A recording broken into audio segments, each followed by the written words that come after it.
విశాఖపట్నంలోని ఒక తీవ్రమైన సంఘటన జరిగింది. ఈ సంఘటన చెప్పిన తర్వాత మీ కళ్ళంట నీళ్ళు కంపల్సరీ వస్తాయి. ఎందుకంటే ప్రతి ఒక్కరు కూడా ఒక ప్రేమ బంధాలతో బతుకుతూ ఉంటారు. ఇటువంటి బంధాలు దూరమైనప్పుడు దాని యొక్క దుఃఖం మనం అసలు ఎంచలేం, చెప్పలేం. ఎందుకంటే ఆ కష్టం ఎవరికి ఎదురవుద్దో వాళ్ళకే తెలుసు. సో అటువంటి కష్టమే ఎదురైందన్నమాట. విశాఖపట్నంలోని ఇద్దరు సాఫ్ట్‌వేర్ ఇంజినీర్లు చనిపోయారు. అది ఎవరి తప్పిదం? ఒక రకంగా చెప్పాలంటే పేరెంట్స్ తప్పిదమే అంటాను నేను.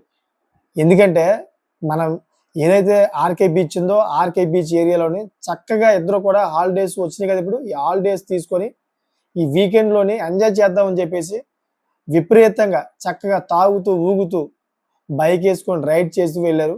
సడెన్‌గా ఒక కారుని గుద్ది చనిపోవడం జరిగింది. సో నేను చెప్తుందేంటంటే ఈ వీడియో చేయడానికి ముఖ్య ఉద్దేశ్యం వాళ్ళిద్దరు చనిపోయారని కాదు. వాళ్ళిద్దరితోనే ఆగిపోవాలన్నమాట. చాలామంది యువకులు, చాలామంది యూత్ వాళ్ళ ఇష్టానుసారంగా ఎంజాయ్ చేయడం, ఇంటికాడేమో చిన్న పార్టీ లేదా ఒక ఆఫీస్‌కెళ్తున్నాను లేదా ఒక ఆర్‌కే బీచ్‌కెళ్తున్నాను, ఒక గంటలో వచ్చేస్తున్నాను అని చెప్పేసి వెళ్ళడం.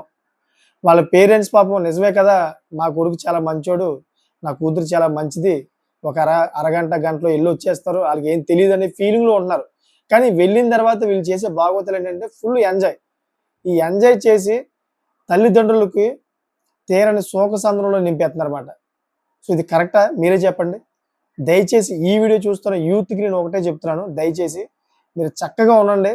ఎటువంటి విలాసాలకి, ఎటువంటి డ్రింక్ చేసి, డ్రైవ్ చేయొద్దు దయచేసి.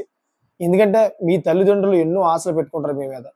అసలు విశాఖపట్నంలో ఈ విషాదం జరిగిన తర్వాత చాలామంది పేరెంట్స్ అయితే భయపడతా ఉన్నారు. తమ పిల్లల్ని ఎలా కంట్రోల్ చేయాలి?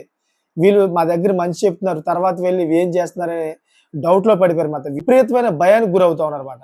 సో ఇటువంటి భయం గురవ్వకుండా ఉండాలంటే మీరు చేయవలసింది ఒకటే. ఏంటంటే వాళ్ళకి conditions and rules and regulations పెట్టాలి 100%. మీరు ఎక్కడికెళ్తున్నారు? ఏ పని మీద ఎళ్తున్నారు? మళ్ళీ రిటర్న్ వచ్చిన తర్వాత అదే ప్రూఫ్ మీరు చూపించమని చెప్పండి. అలా ప్రూఫ్ చూపించిన పక్షంలోనే 100% ఆళ్ళు మీకు కంట్రోల్‌గా ఉంటారు. ఎందుకంటే అమ్మో! వాళ్ళు ఇంటికొచ్చిన తర్వాత మమ్మల్ని అడుగుతారు. మా అమ్మ నన్ను ఊరుకోదు, వదలదు. మా డ్యాడీ నన్ను వదలడు, ఊరుకోడు అని చెప్పి ఒక భయం ఏర్పడుద్దన్నమాట. సో అలా కాని పక్షంలోని సరే ఎళ్ళిరా అని అన్నారనుకోండి మీరు. అతను ఎళ్లి ఏం చేస్తున్నాడో మీకేం తెలుస్తుంది? సో అమ్మాయి అయినా, అబ్బాయి అయినా గాని. దయచేసి పిల్లల్ని తగు జాగ్రత్తగా మీరు చూసుకుంటారని కోరుకుంటున్నాను. ఎందుకంటే విశాఖపట్నంలో నిన్న జరిగిన సంఘటన వల్ల అందరూ కూడా బాధపడ్డారు. సో ఇటువంటి సంఘటనలు మళ్ళీ జరగకుండా మనం అందరం కూడా ఆపుదామని కోరుకుంటున్నాను ఈ వీడియో రూపంగా. సో మీకేమనిపిస్తుందో కామెంట్ చేయండి. అదే ఇటువంటి లేటెస్ట్ ఇన్ఫర్మేషన్ కోసం నా ఛానెల్ సబ్స్క్రైబ్ చేసుకోండి. Thank for watching friends.